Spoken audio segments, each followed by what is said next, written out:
अस्सलाम वालेकुम दोस्तों, सोलर पावर इजी ट्यूटोरियल्स की आज के वीडियो में हम बात करेंगे बैटरी चार्जिंग के हवाले से।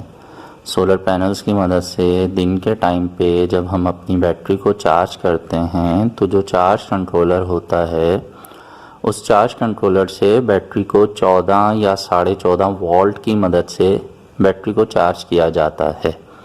तो चार्ज कंट्रोलर जब तक एक्टिव होता है, यानी जब तक उसे सोलर पैनल से करंट मिल रहा होता है, तो जो आपको डिस्प्ले पे वोल्टेजेस नज़र आ रहे होते हैं वो चार्जिंग करंट के वोल्टेजेस होते हैं। जैसे कि आप स्क्रीन पे इस वक्त देख भी रहे हैं कि 14 के करीब आपको वोल्टेजेस नज़र आ रहे हैं। और बैटरी जो है शाम के टाइम में जब उसे सोलर से आने वाला करंट मिलना बंद हो जाता है तो उस वक्त आपको जो चार्ज कंट्रोलर के डिस्प्ले पे वोल्टेजेस नज़र आ रहे होते हैं वो बैटरी के एक्चुअल वोल्टेजेस होते हैं। इसे आप दिन में भी चेक कर सकते हैं। जैसे कि आप देख रहे हैं कि ये जो सोलर सिस्टम है इसमें जो चार्ज कंट्रोलर है उसके साथ सोलर से आने वाली वायर के साथ ब्रेकर सिस्टम लगाया गया है। तो ये जो सर्किट ब्रेकर है इसको जब हम ऑफ़ कर देते हैं तो आप देख रहे हैं कि स्क्रीन पे आपको जो वोल्टेजेस हैं वो कम होते हुए नज़र आ रहे हैं। इसी तरह से जब हम इसे ऑन कर देते हैं तो ऐसी सूरत में जो वोल्टेजेस हैं वो आहिस्ता आहिस्ता बढ़ने लग जाते हैं।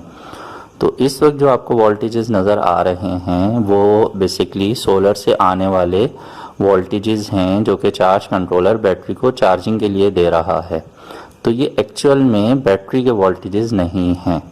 तो जब ये चार्जिंग करंट हम रोक देते हैं या शाम होती है और धूप ख़त्म हो जाती है और सोलर से आने वाला करंट खुद ब खुद रुक जाता है तो उस वक्त चार्ज कंट्रोलर पे जो वोल्टेजेस हैं वो कुछ कम हो जाते हैं। तो इससे परेशान होने की बिल्कुल ज़रूरत नहीं है, ये अब बैटरी के एक्चुअल वोल्टेजेस हैं।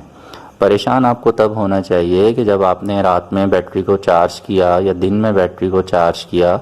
रात में जैसे कि बैटरी चार्जर की मदद से बैटरीज को चार्ज किया जाता है, तो मैं उस हवाले से रात की बात कर रहा हूँ। तो जब आप चार्जिंग कर रहे हैं उसके बाद जब आप चार्जिंग किसी भी टाइम पर, चाहे वो फुल होने के बाद या फुल होने से पहले बंद कर देते हैं, तो अब जो 10 मिनट या 15 मिनट के बाद आपको बैटरी के जो वोल्टेजेस नज़र आएंगे वो बैटरी के एक्चुअल वोल्टेजेस होंगे।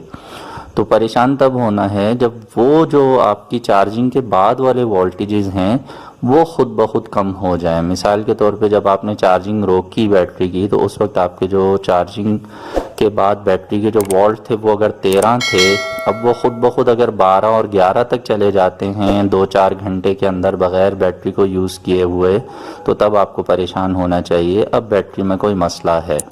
और ऐसा पुरानी बैटरीज़ के साथ अक्सर होता है। जो बहुत ज़्यादा पुरानी बैटरीज़ हो जाती हैं जिनकी लाइफ ख़त्म हो जाती है तो वो भी अपने चार्जिंग करंट को सेव नहीं रख पाती हैं। तो अगर नई बैटरी के अंदर इस तरह का कोई मसला आ रहा है तो आपको वारंटी क्लेम करवा लेना चाहिए। और अगर चार्जिंग बंद करने के बाद जो फ़ौरन थोड़े से वोल्टेजेस कम होते हैं तो उससे कतई परेशान नहीं होना चाहिए, ये एक नॉर्मल सी बात है। तो उम्मीद है इस वीडियो की मदद से आपकी जो कन्फ्यूज़न है वो दूर हो गई होगी। आप के बहुत से कमेंट्स मुझे मिले थे जिसमें आपने इस तरफ तवज्जो दिलाई थी कि हमारी जो बैटरी है वो ख़ुद ब खुद डिस्चार्ज हो जाती है। तो उम्मीद है कि आपके सवाल का जवाब आपको मिल गया होगा। मिलेंगे नेक्स्ट वीडियो में। सोलर सिस्टम ज़रूर लगाइए, अपनी बिजली खुद बनाइए और बिजली के बिलों से जान छुड़ाइए। अल्लाह हाफिज़।